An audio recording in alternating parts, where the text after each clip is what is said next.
The Cormacks were a nice family. They lived in a large farmhouse out in the country and owned a substantial amount of land. I went to school with their oldest daughter, Lila, so that's how I know them.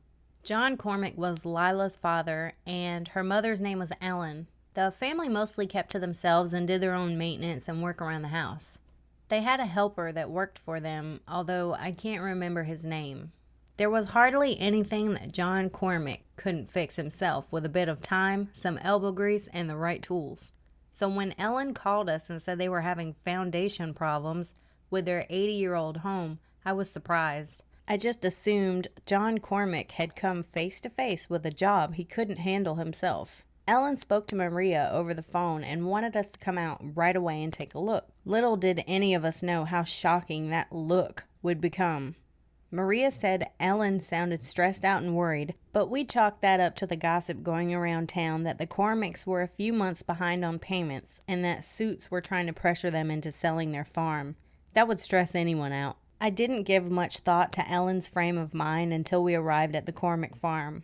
The issue with the foundation was easy to see at first glance. Sam and I looked at each other for a long time, and finally, we silently agreed to go ahead, get out of the car, and speak to the owners. Disturbing situation or no. The bottom of the Cormack's farmhouse was being pushed up out of the ground and into the air by something that looked a lot like a huge slab of cement. They already had a ladder leaning against the front steps, which sat about 5 foot up off the ground, along with the rest of their house. Now, I've been in the Cormack's home before, and I know that they have a basement. The house was sitting atop the basement, which was now nearly at ground level. Something else had taken the place of where the basement originally was, pushing the entire farmhouse up and out of the soil. The rest of the area around the house was fine, so we could rule out that the ground was shifting or moving around in such a way that would explain why an entire farmhouse and its basement would be pushed up out of the ground like a damn daisy. Mr. Cormack came out of the front door and waved us towards the ladder. "I appreciate you guys coming out. I didn't know who else to call. The situation is so strange." Sam shook Mr. Cormack's hand, and so did I. Lila's father looked a lot older than I remembered him being, but then again, it had been a while since I'd graduated from high school. He probably knew I was some distant friend of his daughter's, but he was so distracted he didn't mention that we'd met before. "When did all of this start happening?" Sam asked Mr. Cormack as the farmer led us into his home. John Cormack's wife stood in the entryway, rubbing her hands together out of nervousness. Her eyebrows were tightly knitted together, and her face looked pinched. John gave his wife a reassuring pat on the shoulder and answered Sam's question.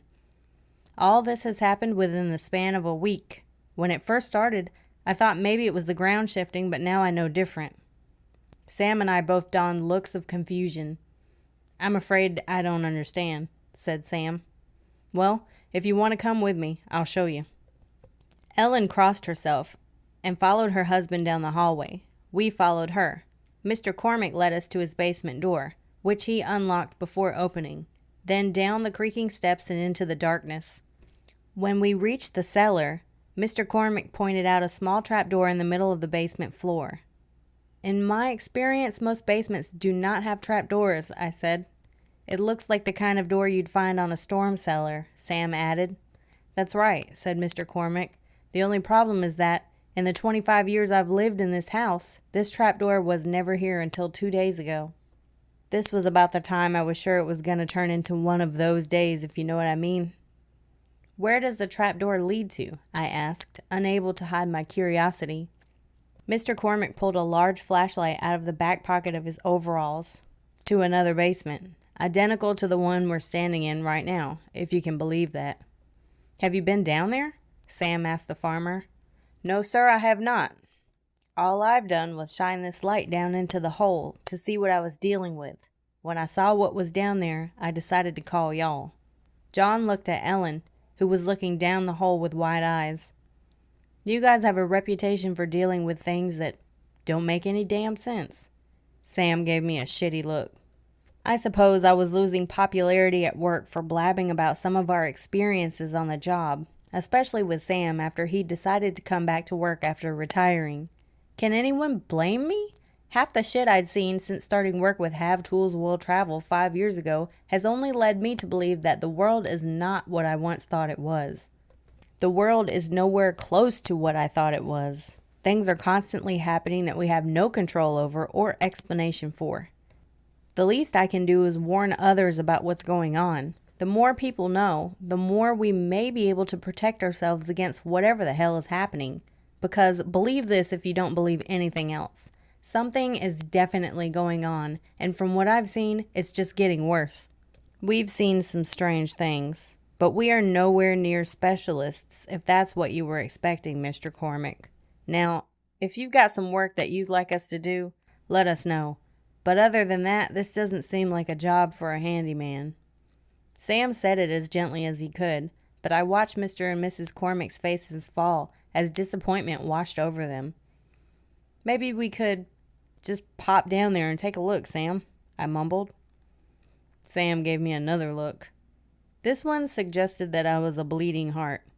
Maybe I am, but who the hell else are you going to call when you find yourself in a situation like this? The police would laugh you off the phone. Sam grunted as he thought it over. Innocent curiosity and respect to things like this had long left Sam. He no longer had any interest in investigating the strange and the unexplainable. But I, on the other hand, did want an explanation for this, and I was willing to go down into that trap door to find it. Also, Lila was always good to me, and I wasn't about to leave her parents in a potentially dangerous situation just because Sam wasn't interested in helping them. Mr. Cormac opened the trap door that led down underneath the basement. The old hinges creaked as the door moved, and when it hit the cement floor, it did so with a loud crack and a plume of dust.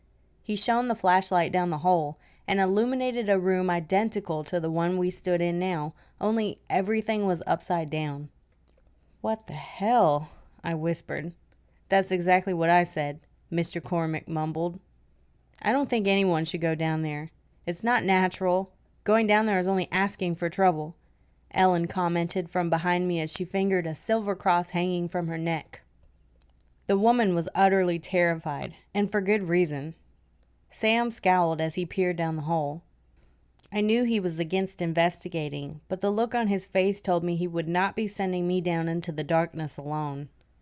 Mr. Cormac retrieved yet another ladder from the corner of the basement and lowered it down into the trap door.